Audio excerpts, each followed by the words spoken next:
नमस्कार दोस्तों, आप सभी ज्योतिष के प्रेमी दर्शकों का हमारे इस YouTube चैनल पर हार्दिक स्वागत है। दोस्तों, आज का यह ज्योतिष का कार्यक्रम आप सभी कुंभ राशि के जातकों के लिए बड़ा ही महत्वपूर्ण और ख़ास कार्यक्रम साबित होगा। क्योंकि आज के इस ज्योतिष के कार्यक्रम में हम चर्चा करने के लिए जा रहे हैं भूमिपुत्र मंगल के नक्षत्र परिवर्तन प्रभाव के बारे में। जी हाँ, बीते 15 मई 2024 की दोपहर ठीक 12 बजे भूमिपुत्र मंगल अपनी वर्तमान शत्रु नक्षत्र उत्तराभाद्रपद नक्षत्र को छोड़कर पुनः एक बार अपने शत्रु की रेवती नक्षत्र में प्रवेश कर चुके हैं, जहां कि वो आने वाले 1 जून 2024 की शाम तक रहेंगे। उसके पश्चात पुनः राशि और नक्षत्र परिवर्तन करके मेष राशि में अश्विनी नक्षत्र में प्रवेश कर जाएंगे।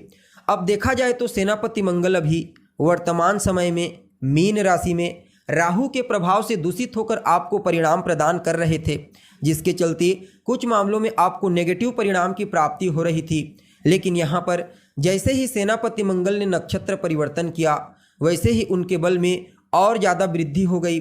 क्योंकि अभी राजकुमार बुध जो रेवती नक्षत्र के स्वामी ग्रह होते हैं, वह सेनापति मंगल की मूल त्रिकोण राशि मेष राशि से ही गोचर कर रहे हैं।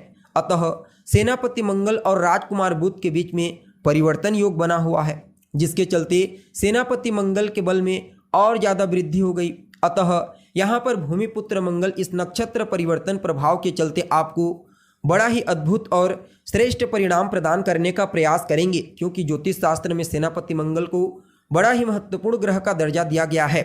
यह हमारे जीवन में हमारे पराक्रम, उत्साह, पुरुषार्थ, ऊर्जा, कॉन्फिडेंस और निडरता का प्रतिनिधित्व करता ग्रह है। जब जन्म कुंडली में बली होते हैं तो फिर जातक को विशेष पुरुषार्थी बना देते हैं, पराक्रमी बना देते हैं। ऐसा जातक साहसी होता है, निडर होता है, किसी से न दबने वाला, किसी से न डरने वाला, हर मुश्किल परिस्थिति का सामना करने वाला, अपने से कमजोर, अपने से छोटे और असहाय लोगों की सदैव मदद करने वाला होता है। अपने जीवन में अपने पुरुषार्थ, अपने मेहनत और अपनी इच्छा शक्ति से वह सब कुछ हासिल कर लेता है जो उसकी चाहत होती है।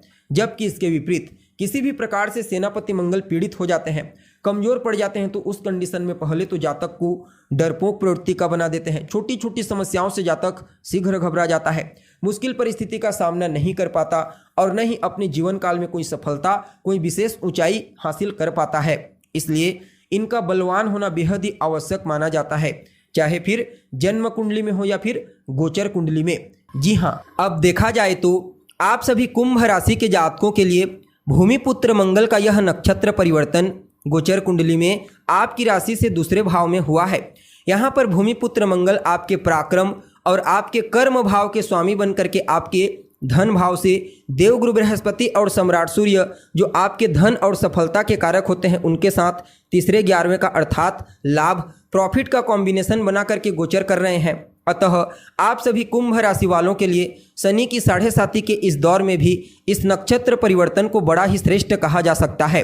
सबसे पहले तो आपकी वाणी को बेहद ही ज़्यादा प्रभावशाली बना देंगे। आप अपनी वाणी से चमत्कार उत्पन्न करेंगे। कहने का तात्पर्य है, आप जहाँ भी रहेंगे, जो भी बोलेंगे, जो भी आपकी बातों को सुनेगा, वह आपसे अवश्य प्रभावित होगा। पैतृक संपत्ति को लेकर अगर कहीं कोई समस्या थी, कोई परेशानी, कोई विवाद था, तो वहाँ से आपको बाहर निकालेंगे। कुटुंब परिवार के मध्य तालमेल बेहतर होंगे।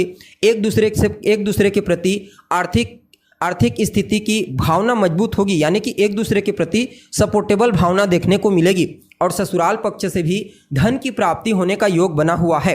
हालांकि आपको अपनी वाणी में रिश्तों के मामले में मधुरता रखने का प्रयास करना चाहिए, क्योंकि रिश्तों में कठोरता की जगह प्रेम की आवश्यकता होती है। जी हाँ, हालांकि यहाँ पर सेनापति मंगल आपके पंचम भाव को देखते हुए आपकी बौद्धिक क्षमता, आपकी कम्युनिकेशन स्किल्स को काफ़ी हद तक बूस्टिंग प्रदान करेंगे, आपकी बुद्धि को बड़ा ही तीक्ष्ण बना देंगे। फलतः कुछ महत्वपूर्ण डिसीजन आपके द्वारा लिया जाएगा जो भविष्य में न सिर्फ आपके लिए फायदेमंद होगा बल्कि अन्य लोगों के लिए भी प्रॉफिटेबल साबित होगा। लॉटरी, सट्टा, शेयर, इन क्षेत्रों से आपको धन की प्राप्ति होने का योग बना हुआ है। संतान को लेकर के अगर कहीं कोई चिंता थी तो वहां से आपको बाहर निकालेंगे। हालांकि लव लाइफ के दृष्टिकोण से समय को ठीक नहीं कहा जा सकता। अगर आप किसी के साथ रिलेशनशिप में हैं तो उसके साथ वाद विवाद करने से बचिए, आर्ग्यूमेंट, बहसबाजी करने से बचिए, अन्यथा रिश्तों में दरार उत्पन्न होने की प्रबल संभावना नजर आ रही है। बाकी यहाँ पर इनकी सप्तम दृष्टि आपके अष्टम भाव पर होगी, अतः परेशानियों को तो दूर करने का प्रयास करेंगे, लेकिन फिर भी आपको अपनी सेहत का ध्यान रखना है। गाड़ी चलाते समय सावधानी बरतनी है, अन्यथा चोट चपेट की संभावना नजर आ रही है। बाकी अष्टम दृष्टि से आपके पराक्रम पुरुषार्थ से भाग्य को जागृत करेंगे, कदम कदम पर भाग्य का सहयोग आपको दिलाएंगे, जिसके चलते आपके सभी प्रकार के कार्य उत्तरोत्तर बनते चले जाएंगे और धार्मिक क्रियाकलाप में भी आपकी रुचि बढ़ेगी, आध्यात्मिक साधना में आपकी रुचि बढ़ेगी। इसके अलावा आप अपने परिवार वालों के साथ, अपने दोस्तों रिश्तेदारों के साथ कोई धार्मिक यात्रा कर सकते हैं। यानी कि कुल मिलाकर के देखा जाए तो आप सभी कुंभ राशि वालों के लिए सेनापति मंगल के इस नक्षत्र परिवर्तन को बड़ा ही बेहतरीन और श्रेष्ठ परिणाम प्रदायक कहा जा सकता है। फिर भी इस समय को और बेहतर बनाने के लिए, अपने अनुकूल बनाने के लिए आप हनुमान जी की आराधना कीजिए। खास करके मंगलवार के दिन आपको उनके मंदिर में जाना है, उनका दर्शन कीजिए, हनुमान चालीसा का पाठ कीजिए, सुंदरकांड का पाठ कीजिए। बाकी समय बड़ा ही उत्तम साबित होगा। जी हाँ, तो दोस्तों कैसी लगी आपको जानकारी? उम्मीद करते हैं जानकारी आपको पसंद आई होगी। जानकारी अच्छी लगे तो इसे अपने दोस्तों के साथ, अपने रिश्तेदारों के साथ शेयर अवश्य करें। अभी के लिए बस इतना ही। पुनः मुलाकात होगी एक नए और ताज़ा एपिसोड में। तब तक के लिए आप हमें इजाज़त दीजिए। नमस्कार।